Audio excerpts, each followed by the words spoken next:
싫어하는 공부를 먼저 하면 좋아하는 공부를 나중에 할 수 있게 제 자신에게 보상을 줬어요. 예를 들면 수학 공부를 이 정도를 맞춰놓으면 뭐 국어 공부를 이만큼 할 수 있다.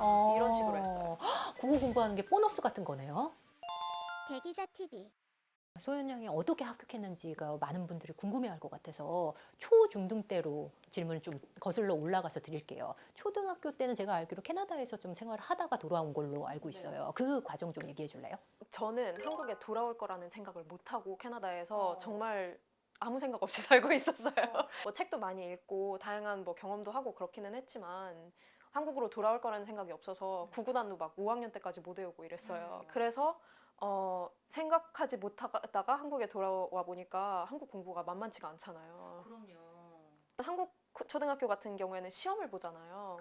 근데 저는 캐나다에서 시험이라는 걸 본 적이 없었거든요. 그냥 일반 초등학교를 다녔던 거죠. 네, 그것도 오지선다형 시험이라는 거는 뭐 학교 수업 시간에 퀴즈 같은 거는 풀지만 그거는 뭐 채점하는 시험이랑은 좀 다르잖아요. 그래서 그런 문화에도 좀 충격을 많이 받았고 그랬어요. 특히 수학이 좀 힘들었을 것 같아요. 수학에서 굉장히 많은 차이가 있었을 것 같은데. 수학이 너무 밀려 있는 상태라서 따라잡을 게 사실 되게 많았거든요. 진짜 동네 공부방 있잖아요. 학원도 아니고 그냥 가서 선생님이랑 이렇게 둘이서 공부하는 그런 데로 가서 선행학습도 하나도 안 하고 정말로 진짜 그냥 학교 공부만 따라갔어요. 근데 그렇게 하니까 어느 정도 이제 성적이 나오기 시작하더라고요. 네. 중학교 때는 공부한 만큼 성적이 좀 나왔던가요? 제가 좋아하는 부분들이 있었어요. 예를 들면 뭐 국어 공부를 제가 굉장히 좋아했었고 그다음에 사회 공부 같은 것도 사회나 뭐 국사나 심지어는 도덕 같은 것도 되게 좋아했었거든요. 문과 체질이네요.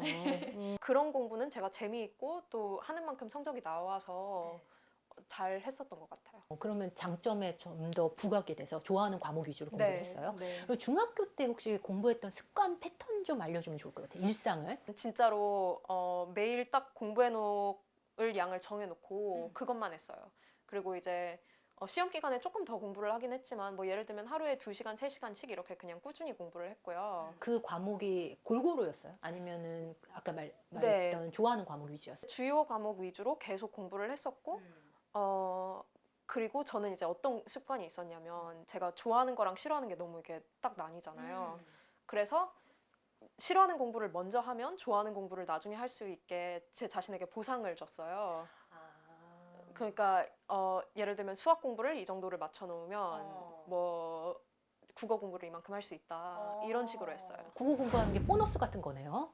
네, 그렇죠. 그렇게 했더니 효과가 있던가요? 네, 학습 효율이? 근데 사실 그 보상이 뭐 다른 공부가 아니어도 돼요. 뭐 예를 들면 공부를 이 정도 해놓고 나는 뭐 TV를 볼 거다 이랬던 적도 있었고 그러니까 어쨌든 내가 뭔가를 하면 내가 그 다음에 내가 좋아하는 걸 할 수 있다 이렇게 생각을 했어요.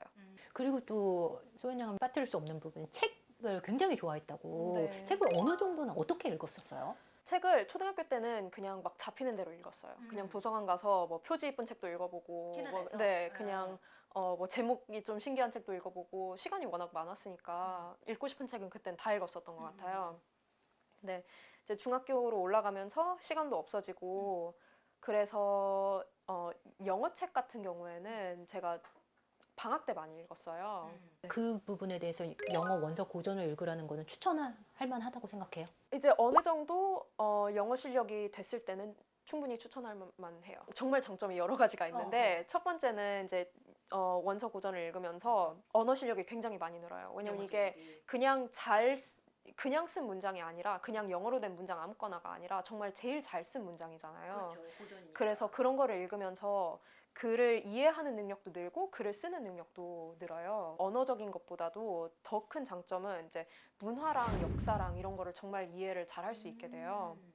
위대한 개츠비 같은 경우에는 그 약간 시대상 같은 게 있는 거잖아요. 그러니까 1920년대 작품은 시대상에 녹여져 네, 있으니까. 그런 거를 이제 보면서 그 역사 공부할 때도 도움이 많이 되더라고요. 그래서 그런 식으로 책을 많이 읽었었고 그리고 또 장점이 하나 더 있는데 이게 뭐로 표현하기가 되게 힘든데 감수성 같은 게 있잖아요. 글을 읽을 때 이 부분에서 작가가 왜 글을 이렇게 썼을까 이런 거를 시험 문제로 풀잖아요.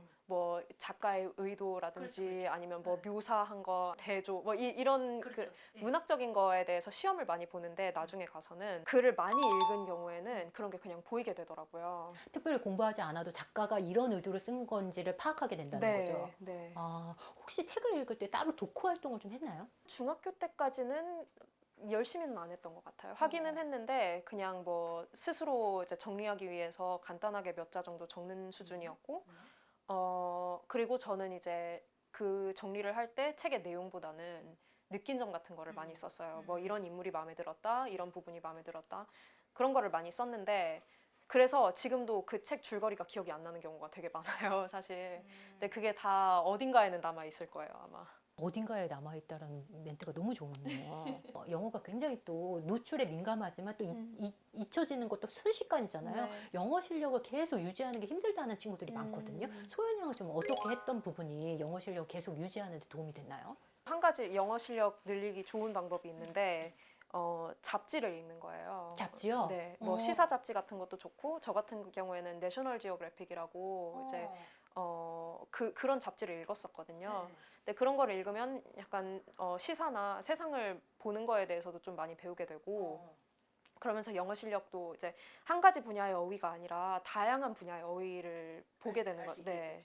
하버드를 갔다고 하면 누구나 생각하는 타고난 영재다 네. 이런 선입견이 있을 수도 있는데 어땠는지 리얼한 얘기 좀 해주면 좋을 것 같아요. 전교 1등을 한 번도 안 해봤고요. 아, 그래요? 네. 네.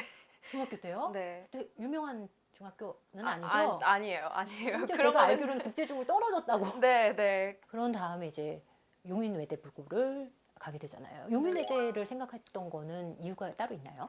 솔직히 처음에 특목고를 가야겠다고 막 생각을 했던 게 아니라 그것도 이제 외국 대학교를 가고 싶은데 제가 뭐 국제학교를 다닐 수 있는 것도 아니고 그렇다 그래서 또 미국으로 가서 고등학교를 다닐 수 있는 것도 아니고 그래서 그냥 한국에 어떤 고등학교가 있나 현실적인 방안을 찾은 거군요. 네. 국내에서 공부 잘하는 친구들 굉장히 많이 몰려 있잖아요. 굉장히 치열했죠. 저는 국제반에 있어서 내신도 물론 치열했지만 학교 밖에서 해야 되는 게 정말 많잖아요. 그리고 이제 시험도 미국 시험 같은 경우는 많이 보면 많이 볼수록 좋다고 하니까 막 진짜 방학 때 학원 많이 다녀서 AP 막 정말 많이 보는 친구들도 있었고 그런 부분에서 좀 많이 경쟁이 치열했던 것 같아요. 많은 친구들이 사실 사교육에 도움을 많이 받기도 하는데 특히 미국 대학 생각하면 입시 컨설팅으로 도움 받는 친구들도 있잖아요. 소연 양은 어땠어요? 사교육을 어느 정도나 좀 활용을 했나요? 활용을 안 한 거는 아니죠.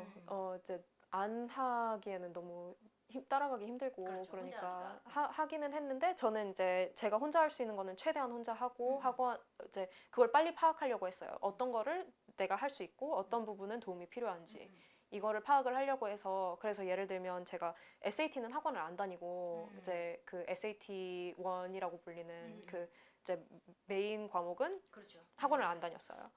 뭐 영문학이나 프랑스어나 이런 거는 제가 관심도 굉장히 있었고 그리고 혼자 하기에는 제가 모르는 게 많으니까 그냥 네 그런 거는 학원을 다녔어요.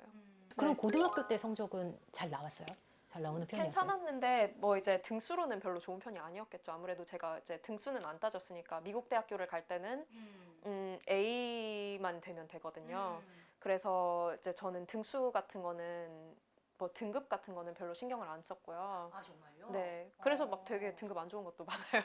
고1 때는 그렇게 캐나다에 있는 학교를 생각할 정도로 하버드를 딱 지정해서 생각하진 않았던 것 같은데 그럼에도 불구하고 고3 때 쓰게 된 계기가 있나요? 성적이 뭐 확실히 많이 오르거나 이랬나요? 성적은 그냥 거의 계속 같은 수준이었고요. 이제 선생님들이 네, 아, 해주셨어요. 정말요? 네.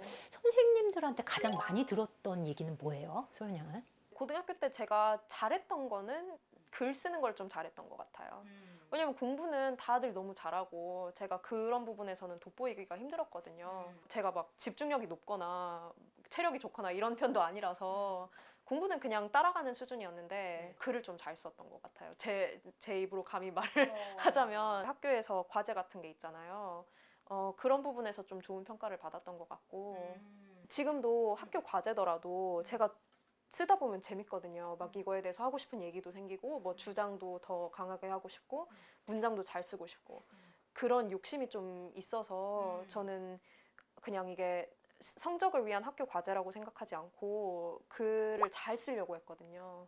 그리고 제가 관심 갖는 분야에 대해서 에세이를 쓰려고 했고 소연 양보다 더 잘하는 친구들, 성적이 더 잘 나온 친구들을 보면서는 어떻게 마음을 좀 다잡았어요? 어떤 생각을 많이 했어요? 모든 부분을 다 잘하진 않았지만 제가 잘하는 부분이 있다는 거에 대해서 좀 자부심을 느끼려고 하고 그런 거를 갈고 닦으려고 노력을 했어요.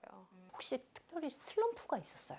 유용인외고 입학하고 나서 이제 경쟁도 굉장히 치열하고 기숙사 생활도 사실 굉장히 힘들거든요. 그 나이 때 부모님이랑 떨어져서 혼자서 살고 이런 게. 그래서 그때 좀 힘들었어요.